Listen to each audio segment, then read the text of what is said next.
देखिए, मेरा मानना है ये जो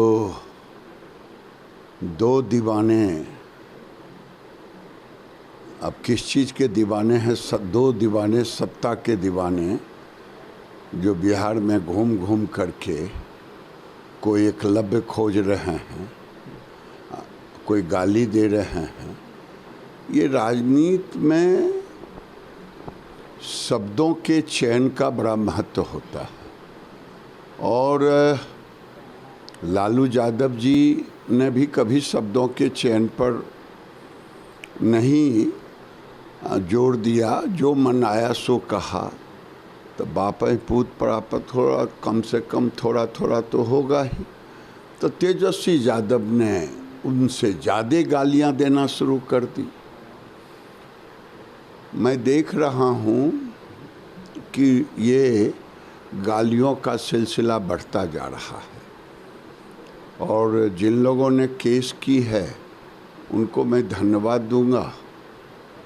कम से कम एक रास्ते पर ठहराव तो आए, राजनीति में शुचिता तो हो। और तेजस्वी यादव और राहुल गांधी ये दोनों झूठ शब्द ने इतनी गलत बयानी कर रहे हैं, चाहे एसआईआर पर हो, चाहे प्रधानमंत्री पर निजी हो, चाहे न्यायपालिका पर हो। प्रधानमंत्री को जितनी गालियां लोग देते हैं, जनता उससे उल्टा आशीर्वाद देता है। मैं आपको बताऊं, श्रीमती सोनिया गांधी ने मौत का सौदागर कहा था। उस समय से नीच कहा गया, नाली के कीड़े कहा गया, क्या नहीं कहा गया। लेकिन जनता को ये लगा, गरीब को ये लगा कि नरेंद्र मोदी मेरा मसीहा है। और मसीहा सचमुच में है। जो काम अब तक नहीं हुआ, 27 करोड़ गरीबों को गरीबी रेखा से ऊपर ले जाना, चाहे पैखाना, शौचालय, पानी, नल जल, गैस का चूल्हा, 5 किलो अनाज, 5 लाख इलाज, जो भी हो, नरेंद्र मोदी को गालियां लोग देने वाले गाली देते रहेंगे और जनता उनको गरीबों की मसीहा समझ करके और उनको मानते रहेगी और उन्हें और ऊंचाइयों पर उनकी ताकत बढ़ते रहेगी। प्रधानमंत्री ने कल बंगाल में कहा कि जो करप्ट लोग हैं, जो क्रिमिनल हैं, वो जेल में होनी चाहिए। लेकिन पहले भी ऐसा देखा गया कि लोग जेल से भी सरकार चला रहे हैं। हाँ, ये जो दो कानून को लोग, विपक्षी पार्टियां ये कानून को कह रहे हैं तानाशाह है। क्या तानाशाह है?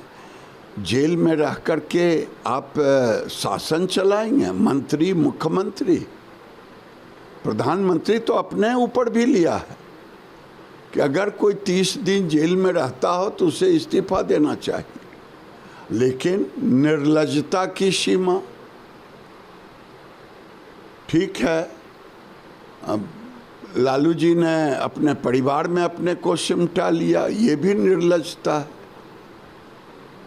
आपने दिल्ली की सरकार को देखा ही कि कई लोग, मंत्री लोग जेल में गए। ये लोकतंत्र के लिए इससे बड़ा शर्मनाक कुछ हो नहीं सकता। और ये कानून आना चाहिए था।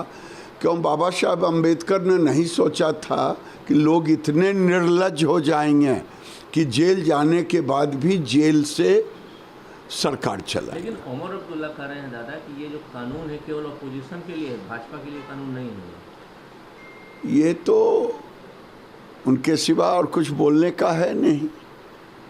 भाजपा के ऊपर कानून कैसे न रहेगा? 302 आज है तो भाजपा के लोगों पर नहीं लगेगा। कोई हत्या करेगा तो नहीं लगेगा। ये किसको बुड़बक, ये लोग कानून में लिखा कहाँ?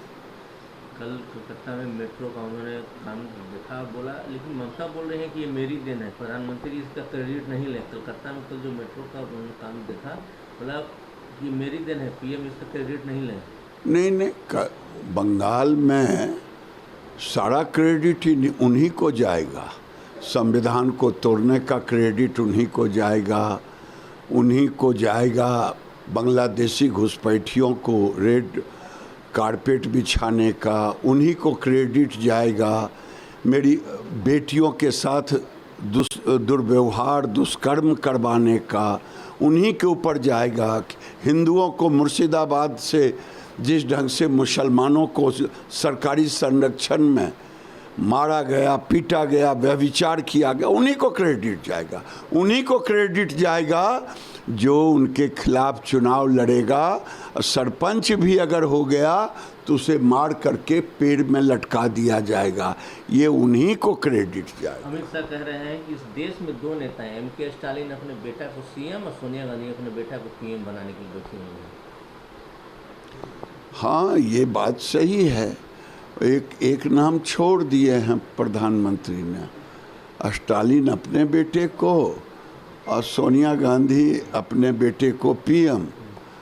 और एक राज्य में हम महाभारत की कथा मुझे याद है कि धृतराष्ट्र एक पात्र थे जो दिव्यांग थे, आँख से अंधे थे, और वो गद्दी पर अपने बेटे को सुयोधन को दुर्योधन बना दिया, लेकिन दुर्योधन कभी गद्दी पर बैठ नहीं पाया।